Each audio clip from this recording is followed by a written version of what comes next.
Disclosure: the views and opinions expressed here belong solely to the author and do not represent the views and opinions of Crypto.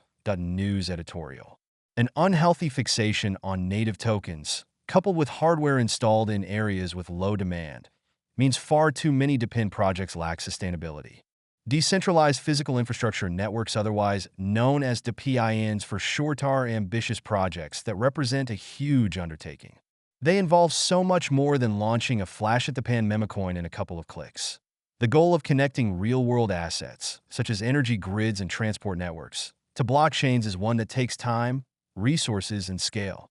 Because of this, it's little wonder that the block research suggests funding has now hit a new all-time high of $1.91 billion.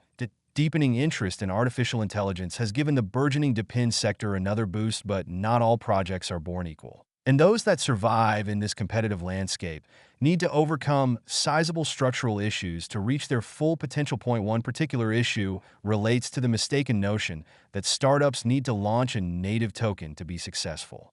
This can be a fatal error, as it means the value of a network is tied to the wider market and macroeconomic events that are completely out of its control. Helium is a good example of what this looks like in practice. This blockchain-based platform was created with the vision of cultivating a people-powered wireless internet network, meaning those who operate hotspots would be rewarded with HNT tokens. But in reality, the project's success lay in how this digital asset launched at an opportune time, right in the middle of a huge bull run that generated FOMO among investors. Huge rises in this token's value weren't a reflection of this network's resilience or how many clients it had. This essentially stripped HNT back to a mere memecoin with little utility. In fact, when you look at Helium's annual recurring revenue, a sobering statistic emerges. Even with $1 billion worth of hardware, it would take the Internet of Things close to 1,000 years to break even.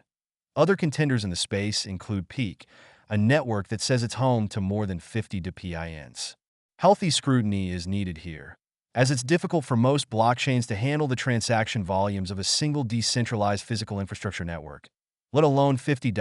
And that brings us to the biggest lesson that up-and-coming DePIN brands need to learn: you don't need a token of your own, as long as rewards for users are liquid. We've already seen how such digital assets can even land projects in hot water, with Pollen Mobile facing lawsuits in the US after being accused of minting coins from thin air and flogging them for cash. The DePIN delivers one of the poorest returns on capital employed across any industry on Earth, and its decentralized nature means that the financial burden is passed on to those who invest in a project rather than the founders. And for this sector to really make an impact, founders should be focusing on creating demand-driven solutions, shifting their efforts to attracting more clients rather than making their networks bigger.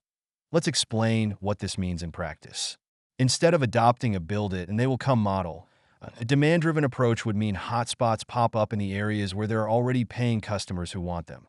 India is a prime example of a market where there's an insatiable demand for internet connectivity, but 600 million people lack access. By severing ownership from installation, a DePIN investor could purchase hardware that it is then put to use where it is actually needed, in some cases halfway around the world. Of course, hardware is a crucial element when creating DePINs, but right now, the incentives are misaligned. Too many projects have sold equipment at inflated prices, all while becoming reliant on shifting more units to bolster their revenues. Others have allocated a share of each purchase to token burning in an attempt to make these digital assets more palatable.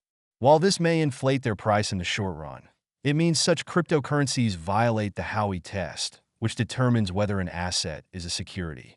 Worse still, it often means that investors enter a project for all the wrong reasons, putting financial interest first instead of benefiting others. The build-it-and-they-will-come method creates an environment where DePIN hardware lies gathering dust and unused, but aggrieved investors continue to demand a return.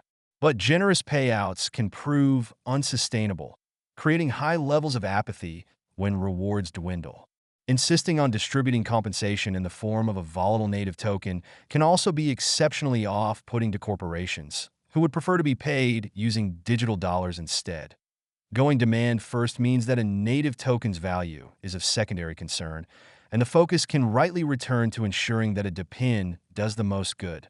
The first step is to find consumers who would benefit from this infrastructure and then ensure that hardware funded by investors goes to those who reach them. This helps generate actual revenue and means a network grows organically. When it comes to rewards, distributing revenue in the form of stablecoins can make income streams far more transparent and predictable than they are today. In the old-fashioned world of infrastructure, careful planning and research are performed before a single dollar of capital is spent.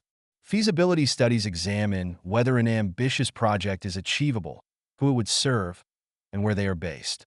DePINs should follow the same approach and put end users at the heart of their strategy.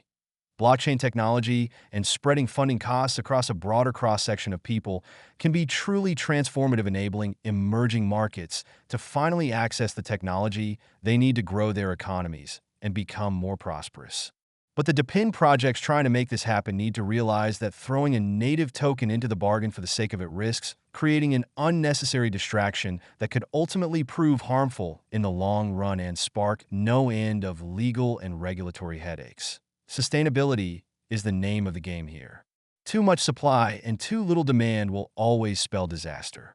But putting demand first and incrementally increasing supply along the way is a recipe for success and should serve as the roadmap for helping the DePIN sector thrive and change the world. Mike James is a co-founder and CTO of DFLX. He plays a pivotal role in building DFLX as a go-to platform for listing and investing in fixed-income NFTs tied to real-world hard assets. Mike began his career at BAE Systems in the Mobile Sentry division, providing technical expertise and development proposals for land-based radar systems. Subsequently rolled into the Unmanned Air Systems department. In 2022, Mike co-founded DFLI Networks, where he was responsible for its evolving business model, directly managing 4-line reports alongside providing technical expertise. He is passionate about the integration of TradFi and DeFi to unlock the full potential of both industries.